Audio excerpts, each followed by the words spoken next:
যজমান বিনীতভাবে গুরুদেবকে ভিতরের ঘরে নিয়ে গিয়ে 1 বোতল স্কচ, হুইস্কি, একটা তন্দুরি চিকেন আর 1 প্লেট বিফ স্টেক দিয়ে তারপরে শুয়োরের মাংসের স্যালামি আর সসেজ পরিবেশন করে বললেন,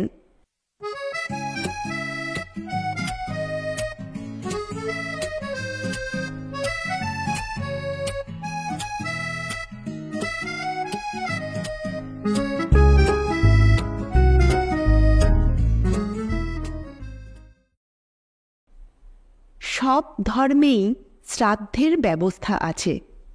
মৃত ব্যক্তির প্রতি শ্রদ্ধা জ্ঞাপনের জন্যে এবং তার বিদেহী আত্মার শান্তি কামনা করে অনুষ্ঠান। শ্রাদ্ধ শব্দটি এসেছে শ্রদ্ধা থেকে। যদিও লোকে কথায় কথায় অন্যের মুণ্ডুপাত করে, শ্রাদ্ধ একটা প্রাচীন ও পবিত্র সামাজিক অনুষ্ঠান। হেলাফেলাই ইয়ার্কি ঠাট্টার বিষয় নয়। আমরাও অন্তত এবার রঙ্গতামাশায় যাব না, 2টি শিক্ষামূলক গল্প বলবো। প্রথম গল্পটি বহুকালের পুরনো। একদা স্বয়ং বিদ্যাসাগর প্রাতঃস্মরণীয় ঈশ্বরচন্দ্র এই গল্পটি বলেছিলেন। গ্রামের এক সম্পন্ন গৃহস্থ পরলোক গমন করেছেন। তিনি একটি বৃহৎ একান্নবর্তী পরিবারের কর্তা ছিলেন। খুব ধুমধাম করে শ্রাদ্ধ হচ্ছে ভদ্রলোকের। বহু দূর দূর থেকে আত্মীয় বান্ধব সব এসেছেন। উঠোনে বড় বড় গর্ত করে উনুন কাটা হয়েছে, ভিয়েন বসেছে, থরে থরে পাহাড় বানিয়ে তরিতরকারি ফেলা হচ্ছে। লোকজনে বাড়ি গিজগিজ করছে। শুধু শ্রাদ্ধের ভোজের আয়োজন নয়, শ্রাদ্ধ শান্তির ব্যাপারটাও খুব নিষ্ঠাভরে আন্তরিকতা সহকারে ব্যবস্থা করা হয়েছে। কোনো হেজিপেজি সাধারণ গ্রাম্য পুরুত নয়। অনেক দূরে ভট্টপল্লী থেকে দিকপাল পুরোহিত আনা হয়েছে। প্রবীণ পুরোহিতেরা এই রকম বড় কাজের সময় 2-4 জন শিষ্য সঙ্গে করে নিয়ে আসেন। শিষ্যেরা সহকারীর কাজ করে। ওরই মধ্যে যারা একটু লেখাপড়া জানে, একটু পাকাপোক্ত, তারা এই রকম অভিজ্ঞতার মাধ্যমে ধীরে ধীরে পুরোতগিরির যোগ্য হয়ে ওঠে। এবার প্রবীণ পুরোহিত মহাদয়ের সঙ্গে অন্যান্যদের মধ্যে একটি বয়স্ক শিষ্যও এসেছেন। শিষ্যটির মনে খুব দুঃখ। তিনি অনেক দিন গুরুদেবের সঙ্গে আছেন, কিন্তু গুরুদেব তাকে কাজে কর্মে কোথাও নিয়ে যান না। পুরুতগিরির তিনি কিছুই শিখতে পারছেন না। একদিন গুরুদেবের কাছে মনের দুঃখ ব্যক্ত করায় গুরুদেব ঠিক করলেন এবার এই শিষ্যকে সঙ্গে নেবেন। কিন্তু সঙ্গত কারণেই তিনি শিষ্যকে বাদ রাখতেন। তাঁর বিদ্যাবুদ্ধির উপর খুব আস্থা নেই গুরুদেবের। যা হোক, এবার গুরুদেব এই শিষ্যটিকে প্রধান সহকারী করেছেন। তাকে বলেছেন, আমি কখন কি করি, কিভাবে করি, ভালোভাবে লক্ষ্য রাখবে। এইভাবে দেখতে দেখতে পুজো আর্চার কাজ শিখে যাবে। শিষ্য খুব মনোযোগ দিয়ে গুরুদেবের পাশে পাশে থেকে তাকে সব কাজে সাহায্য করতে লাগলেন। কাজের বাড়ি, হইচই হট্টগোল চলছে। উঠোনে শামিয়ানা টাঙিয়ে দেওয়া হয়েছে। তার নিচে গুরুদেব শ্রাদ্ধের কাজ নিয়ে ব্যস্ত। প্রথমে যজ্ঞ করতে হবে, তার আগে তিনি আহ্নিক করতে বসেছেন। এদিকে হয়েছে কি, যেমন বড় বাড়ি, অনেক মানুষজন, তেমনই একগাদা কুকুর বেড়ালও রয়েছে। আজ বাড়িতে ভিড় দেখে সেগুলো একটু বিভ্রান্ত হয়ে পড়েছে। উঠোনের এদিক ওদিক ঘুরে বেড়াচ্ছে। গুরুদেবের আদেশে একজন শিষ্য একটা বাখারির লাঠি নিয়ে কুকুরগুলোকে তাড়িয়েছে। কিন্তু বিড়াল নিয়ে সমস্যা দেখা দিয়েছে। বিড়ালগুলো সহজে বাগ মানার নয়। একটা বিড়াল তো শামিয়ানার নিচে এসে পুরুতমশায়ের আসনের কোষাকুষি উল্টে দিয়ে চলে গেল। অন্য একটা বিড়াল শিকার করার ভঙ্গিতে গুটি গুটি শালগ্রাম শিলার দিকে এগোচ্ছিল। গুরুদেব 2টো বিড়ালকেই ধরে ফেললেন। তারপর এক শিষ্যকে আদেশ দিলেন, সে 2টোকে উঠোনের এক কোণে একটি খুঁটিতে বাঁধতে বললেন। এদিক ওদিক আরও কয়েকটা বিড়াল ছিল। সবগুলোকে ধরে মোটমাট 7টা বিড়াল খুঁটিতে বাঁধা হলো। গুরুদেবের প্রধান সহকারী তখন কলাপাতা কাটতে গিয়েছিলেন। এসে দেখেন উঠোনের এক পাশে 7টা বিড়াল বাঁধা হয়েছে। যা হোক, সেদিনের শ্রাদ্ধকর্ম মোটামুটি ভালোভাবেই মিটল। ফেরার পথে গুরুদেব প্রধান সহকারীকে জিজ্ঞাসা করলেন, কাজকর্ম সব ভালো করে বুঝে নিয়েছ তো? শিষ্যটি বললেন, হ্যাঁ, সব বুঝে নিয়েছি।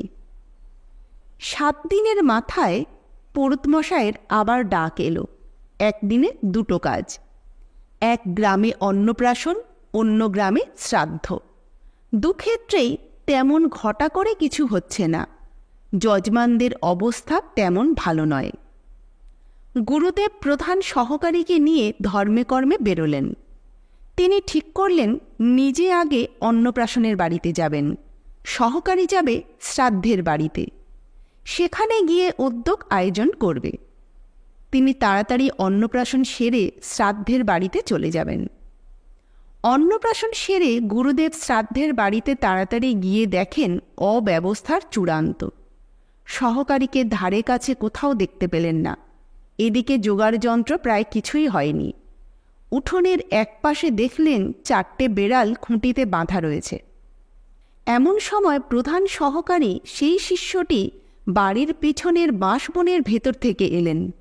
তার 2 হাত রক্তাক্ত। গুরুদেব কিছুই বুঝতে না পেরে জিজ্ঞাসা করলেন, এ কি, বাঁশবনের মধ্যে কি করছিলে? তোমার হাতে রক্ত কিসের? রক্তাক্ত হাত নিয়ে কপালের ঘাম মুছতে মুছতে শিষ্যটি বললেন, ভয়ঙ্কর পাজি বেড়াল, কিছুতেই ধরতে পারলাম না, উল্টে আঁচড়িয়ে ছালাফালা করে দিল। গুরুদেব অবাক হয়ে জিজ্ঞাসা করলেন, বেড়াল ধরতে গিয়েছিলে কেন?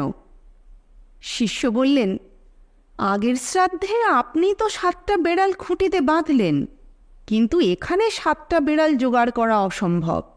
এবারের 2টো, পাশের বাড়ির 2টো, 4টেকে বেঁধেছি, আর 3টে ধরতে গিয়ে একেবারে নাজেহাল হয়ে গেলাম। অতঃপর এই বুদ্ধিদিগ্গজ সহকারীকে নিয়ে আর কখনো অন্য কোনো ক্রিয়াকর্মে গিয়েছিলেন কিনা ওই গুরুদেব, সে কথা বিদ্যাসাগর মশাই অবশ্য কিছু বলেননি।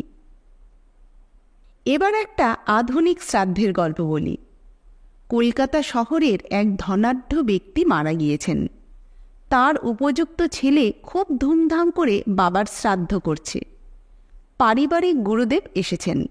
তার খুব মৌকার সময় লম্বা লিস্ট ধরিয়েছেন যজমান পুত্রের হাতে। সেই তালিকায় ধান দুর্বা থেকে সোনা হীরক, খাট, পালঙ্ক, ধুতি, ছাতা, এমনকি পাদুকা, গামছা পর্যন্ত রয়েছে। এদিকে গুরু ঠাকুরেরা যেমন হয়ে থাকেন, ইনিও খুব লোভী ব্যক্তি। এ লোভ জিভের লোভ, জিনিসপত্রের পরেও খাদ্যদ্রব্যের লোভ। তিনি সাত্ত্বিক মানুষ, সত্যি সত্যি মাছ মাংস খান না, ডিম ছোন না। তার লোভের বস্তু হল দই, রাবড়ি, কাঁচাগোল্লা ইত্যাদি মহার্ঘ জিনিস। সুতরাং গুরু ঠাকুর পরমানন্দে মনে মনে জিভ চেটে যজমান পুত্রকে বললেন, তোমার বাবা কর্তা ঠাকুর বড় সাত্ত্বিক ব্যক্তি ছিলেন। তিনি যা যা খেতে ভালোবাসতেন সেসবের একটা বন্দোবস্ত রাখবে। শ্রাদ্ধের দিন সায়ান্নে কর্তা ঠাকুরের আত্মার শান্তির জন্যে আমাকেই সেটা খেতে হবে। শ্রাদ্ধ শান্তি মিটে যাবার পর সেদিন সন্ধ্যায় গুরুদেব যজমান পুত্রের কাছে এলেন। যজমান বিনীতভাবে গুরুদেবকে ভিতরের ঘরে নিয়ে গিয়ে 1 বোতল স্কচ, হুইস্কি, একটা তন্দুরি চিকেন আর 1 প্লেট বিফ স্টেক দিয়ে তারপরে শুয়োরের মাংসের স্যালামি আর সসেজ পরিবেশন করে বললেন, বাবা এইসব খেতে বড় ভালোবাসতেন। আপনি না খেলে বাবার আত্মা শান্তি পাবে না। আপনি না খেলে আমি আপনাকে ছাড়ছি না। লিসেন চ্যানেলে আজকে শুনলেন তারাপদ রায়ের লেখা 2 শ্রাদ্ধের গল্প।